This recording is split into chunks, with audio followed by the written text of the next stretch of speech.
Você vai conhecer hoje a história de um rei que era extremamente cruel. Todas as nações que ele conquistava, ele prendia os reis e cortava os dedos polegares de suas mãos e de seus pés. Cerca de 70 reis foram vítimas desse ataque sanguinário deste rei tão cruel. Adoni-Bezeque é o seu nome. Este rei era um rei cananeu e governava sobre a cidade de Bezeque. O seu nome significa Senhor de Bezeque. E toda a sua história é mencionada em Juízes, no capítulo 1. Veremos que este rei teve um fim trágico. Vejamos que a terra prometida já havia sido conquistada pelos filhos de Israel. Porém, depois da morte de Josué, ainda restavam alguns cananeus para serem expulsos. O próprio Deus havia ordenado que Israel expulsasse totalmente os cananeus. E encontramos isso em Deuteronômio, no capítulo 7, os versículos 2 a 4. O historiador Flávio Joséfo, em seu livro A História dos Hebreus, relata que depois da morte de Josué, os cananeus chegaram a acreditar que poderiam vencer os israelitas. E um grande exército se reúne perto da cidade de Bezeque, sob o comando de Adoni-Bezeque, justamente para esse fim. E é nesse contexto que os filhos de Israel consultam ao Senhor, dizendo: quem dentre nós subirá aos cananeus para pelejar contra eles? E o Senhor os responde dizendo que Judá subiria e que nas mãos de Judá havia entregado aquela terra. Mediante a resposta do Senhor, Judá e Simeão, seu irmão, sobem para aquela peleja. E eles pelejam valentemente. Ferem cerca de 10.000 homens em Bezeque. Ao perceber que estavam perdendo aquela peleja, e que Deus havia entregado aquela terra nas mãos de Judá, Adoni-Bezeque tenta fugir da batalha. Porém, os filhos de Israel perseguem aquele rei até conseguir capturá-lo e prendê-lo. E ao prendê-lo, cortaram-lhe os dedos polegares das suas mãos e também de seus pés. Ao perceber que na mesma medida em que ele humilhava os seus inimigos, agora estava também sendo humilhado, ele teve que reconhecer que sobre a sua vida estava a justiça divina. E ele próprio declara dizendo: 70 reis a quem havia sido cortados os polegares das mãos e dos pés apanhavam migalhas debaixo da minha mesa, assim como eu fiz, assim Deus me pagou. E o levaram a Jerusalém e morreu ali. Não sabemos o motivo da morte de Adoni-Bezeque. A Bíblia não nos menciona nada mais a respeito de sua história. Alguns historiadores acreditam que o motivo de sua morte possa ter sido em decorrência de complicações das mutilações que ele sofreu. Porém, não sabemos nada a respeito. De uma coisa é certa: a lei da semeadura não falha. Aqui se planta, aqui também se colhe. Cuidado com aquilo que você tem semeado, quer seja no coração das pessoas, quer seja nos relacionamentos com as pessoas que estão ao seu redor. Que possamos a cada dia semear coisas boas, semear aquilo que é espiritual, para que a nossa colheita seja benéfica e não seja para nossa destruição. Imagino que você esteja curioso para entender o porquê que é que este rei mutilava os dedos polegares das mãos e dos pés de seus inimigos.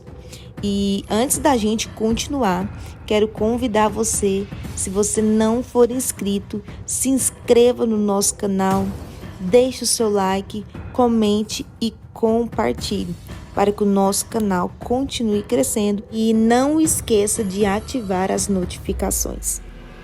A estratégia utilizada por Adoni-Bezeque de mutilar os seus inimigos os deixava em um estado de humilhação. Nas guerras e batalhas daquela época, as armas mais utilizadas eram arco e flecha e espada. Quando aqueles reis, ao serem capturados, tinham os dedos polegares de suas mãos mutilados, eles perdiam totalmente a possibilidade de manejar as suas armas. Eles não tinham mais a habilidade para poder utilizá-las. Desta forma, eles se tornavam vulneráveis. Eram reis que não poderiam mais defender o seu reino. E como se não bastasse, os dedos polegares de seus pés também eram arrancados. Desta forma, eles perdiam totalmente o equilíbrio de seu corpo. Não conseguiam ficar em pé. Não conseguiam mais pelejar. Ao fazer isso, o ego de Adoni-Bezeque era enaltecido. Ou seja, ele era o único rei que tinha autonomia sobre aqueles demais reis que haviam tido os seus dedos mutilados. Por isso, ele era tão temido e o seu nome assombrava os povos inimigos.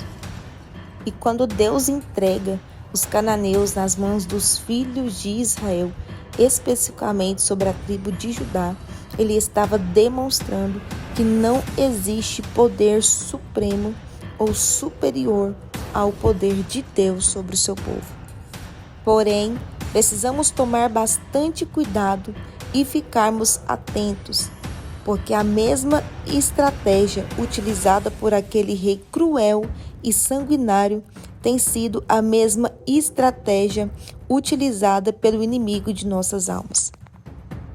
E sua intenção é fazer com que percamos a habilidade e a possibilidade de usarmos as armas espirituais que estão ao nosso dispor. O apóstolo Paulo já nos advertia em Efésios no capítulo 6. Portanto, revesti-vos de toda a armadura de Deus, para que possais resistir às astutas ciladas do inimigo. Estais, pois, firmes, cingidos vossos lombos com a verdade, e vestida a couraça da justiça, e calçados os pés na preparação do evangelho da paz, tomando sobretudo o escudo da fé, o capacete da salvação e a espada do Espírito, que é a palavra de Deus. E possamos a cada dia nos revestirmos da armadura de Deus, para que possamos vencer as ciladas do inimigo. Além de manejar as nossas armas espirituais, que não percamos o equilíbrio. Quantas pessoas nos nossos dias têm vivido em desequilíbrio emocional? Sofrem com ansiedade, pânico, crise de identidade, depressão e tantas outras opressões. Mas permita que Deus conduza toda a sua vida, todos os seus projetos, todos os seus planos, para que você esteja sempre de pé. Que Deus seja o único que tenha o governo sobre a sua vida, sobre a sua trajetória e também sobre a sua casa. Assim como Deus atende o pedido daquele povo, Ele também está disposto a atender o seu pedido e a colocar sobre suas mãos vitórias que, pela sua própria capacidade, você jamais teria. Deus está pelejando por você. Deus é contigo. Assim como Ele entregou a vitória, entregou aquela terra sobre as mãos de Judá, o mesmo Ele faz contigo hoje. Se você gostou de aprender sobre a história deste rei e deseja aprofundar o seu conhecimento bíblico, continue nos acompanhando. Muito obrigada por ter ficado comigo até aqui e até o nosso próximo vídeo.